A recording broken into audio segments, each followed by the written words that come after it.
Well, hello felt converts, it's Diane from Spencer Rog Sewing Patterns back with the third episode in our Funtastic Felt Project tutorial series. Today we'll be making storage bins with carry handles or with front grab handles, ideal to use in the sewing room, bedroom, bathroom, even by the front door to hold gloves and scarves, hats and boots. Then we'll make handy storage trays so we don't waste any of our lovely felt offcuts. Use them for Wonderclips, rivets and cam snaps, sweets, even coins. So this is our last episode to complete our 7 Funtastic Felt projects, but there are a further 3 projects available in my low priced ebook which has individual video tutorials for everything, all 10. It's available on my website now and I'll add the link into the text below, or just head to my website at www.spencerrog.com.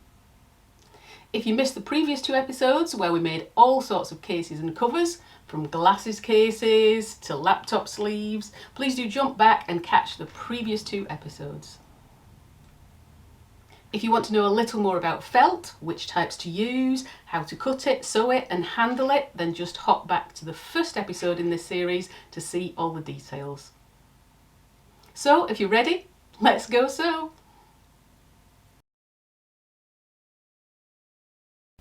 So to make the storage baskets, cut a 22-inch square from 3mm felt and then cut out a 7-inch square from each corner. So that's all I've done. My full square was 22 inches and then I've cut a 7-inch square from each corner.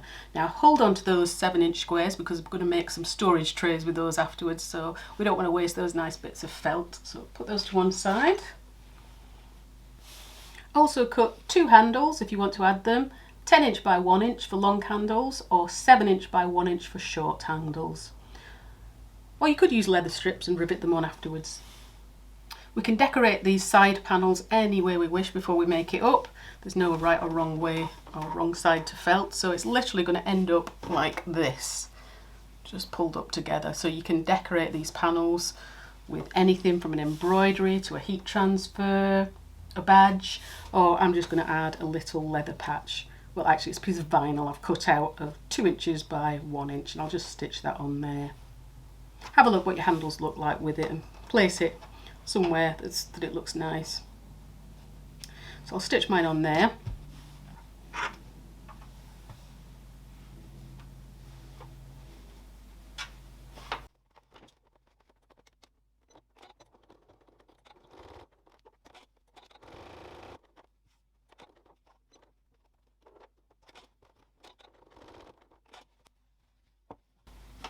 Could fold it up to get it out of the way.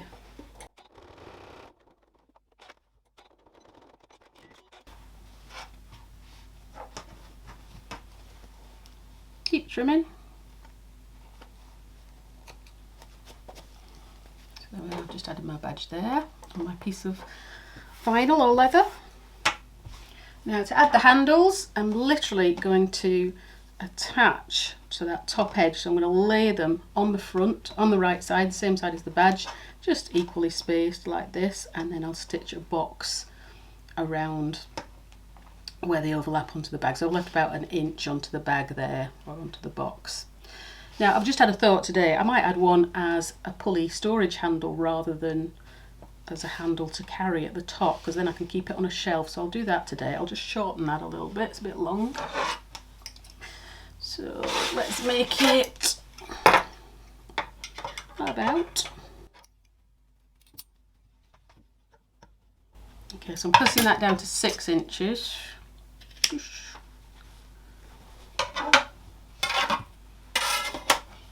And I might leave the badge side like that, just plain, and put it on this side. Just pin that in place. So I'm just eyeballing it. That's just 2 inches down from the top edge and equal distance from the side, giving me room to get my fingers in.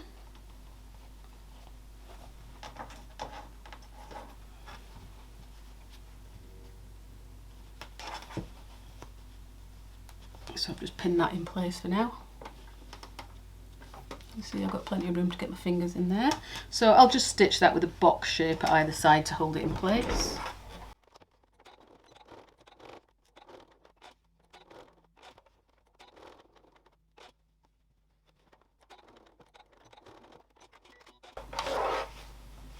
That's one side. I'll stitch the other side on.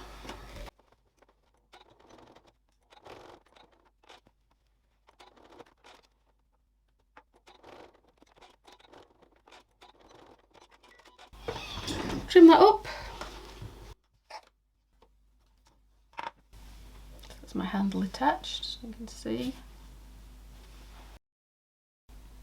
So if I was adding the carry handle to the top, I'd just put one on the top there and one on the opposite side over here. So they come together when the bag's together. So that's it, complete really, and ready to stitch together. That's all our decoration done. Okay, so we're ready to stitch this together. So flip it over. So this is the wrong side, and bring two of the sides up to match. And then just clip them together. So your seam is literally going to be on the outside of this now. We don't have to worry about seams and concealing raw edges with felt. So this is my outer. I'm not going to be turning it inside out afterwards. This is my outer, so I've got my badges, my handles and everything visible on the outside. And my seam is going to be along the outside up that corner. So that first one I'm just going to go and stitch that close to the edge, right from top to bottom, so you can flatten it out a little bit. So 3mm or 1/8 of an inch from the edge.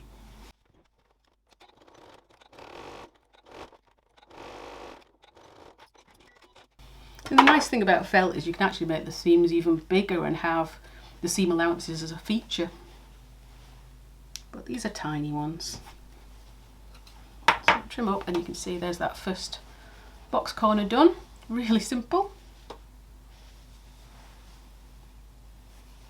So let's do the other three, just exactly the same way. I'm going to pull them up to meet each other. Clip in place. Match your top edges first. That way you can make sure you've got a nice clean top edge.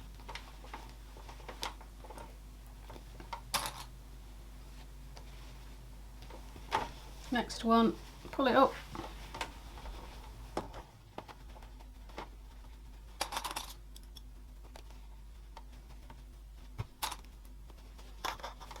And the last one.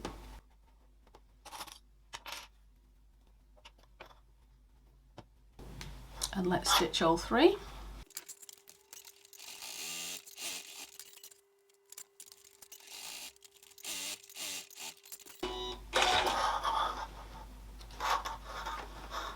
Oh, I thought I'd finished. I've still got one to go.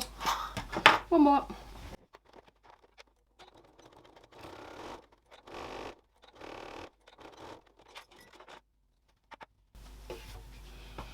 So there's the cutest storage box. I'm going to give it a quick press. I just like to get a little fold in the bottom edges, and then we'll have a quick look at it. There we are. Just a light press to get those creases in the bottom. You can leave them a little bit rounded if you prefer, but that makes a really nice storage box and a really nice gift. So I put the handle on the front, so it's great for putting on a shelf, but also you could put them on the top as carry handles. So that's really cute. So we're ready, just fill that up and display it wherever you want to. Make them in different colours or different sizes. So on to the offcuts that we had. So we actually cut our 4 corners off, and these are 7 by 7 inch squares. As I say, you can make either of these in any size whatsoever. So I'm grabbing one of those because I've already cut the corners out, because we're going to do exactly the same thing but in a tray shape rather than box shape. So a 7 by 7 inch square, and I've cut 1.5 inch squares out of each corner in this case. So we're going to have low sides rather than high sides. So the bigger the corner cutout, the higher your sides are going to be. So I'm going to make this into a tray, so it's just going to be like this. So nice and low. So that's great for coins and jewellery, and very good for Wonderclips and bobbins and anything else you may have hanging around. So this is really quick. You can add some decoration if you like. I will just add the little strip on there just to give it a bit of something. Shall I put it in the middle or shall I put it at the side? I'll put it at the side there.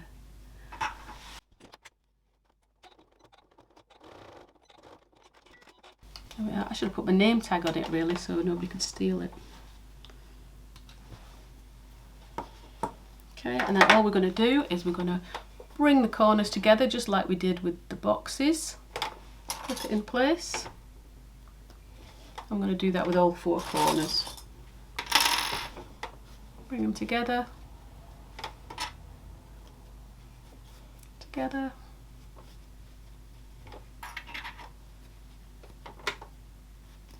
And the last one.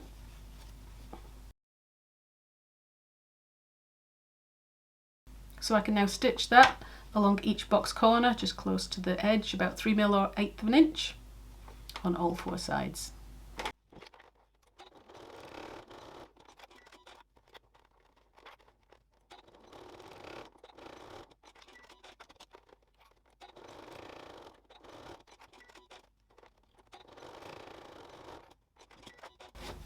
There you go, and let's trim that up. And again, I'll take it to the ironing board. You can see how the sides of the bottom is quite rounded at the moment, so you can leave it like that if you like the rounded edges to it. But I'll just whip it to the ironing board and give it a nice press. What I did forget to mention, which I normally mention in any project, is my trusty blind hemming foot. So when you're doing the sides, or when you're doing these little seams, you can use a blind hemming foot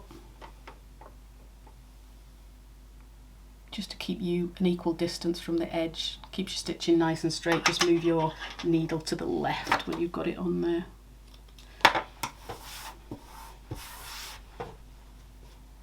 Trimmity trim. There we go. So there's our tray. I'll just go and give that a press. You can see it's quite rounded at the bottom at the moment. You can leave it like that if you like it like that, but I like a flat bottom rather than a rounded bottom, so I'll just give it a quick press. So there we are, there's our little tray. Very cute it is too. So let's just fill that with some handy Wonderclips. And we're ready to go. You've got 3 more to make now.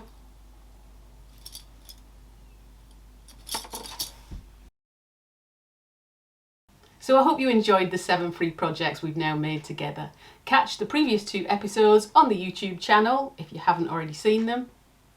And remember, if you want to get hold of everything together along with written instructions and these extra bonus projects, then the ebook with videos is available on my website now at www.spencerog.com, or just scroll down and you'll find a link in the text below the video. If you've enjoyed the projects as much as I have, let me know. I'd love to do some more structured projects for you in felt. Hit the button to subscribe to the channel for regular free bag making tutorials, and do join my Facebook sewing group to show pictures of your creations. I'd love to see them. All the links are below. Now, if you have a taste for felt, what are you waiting for? Go sew!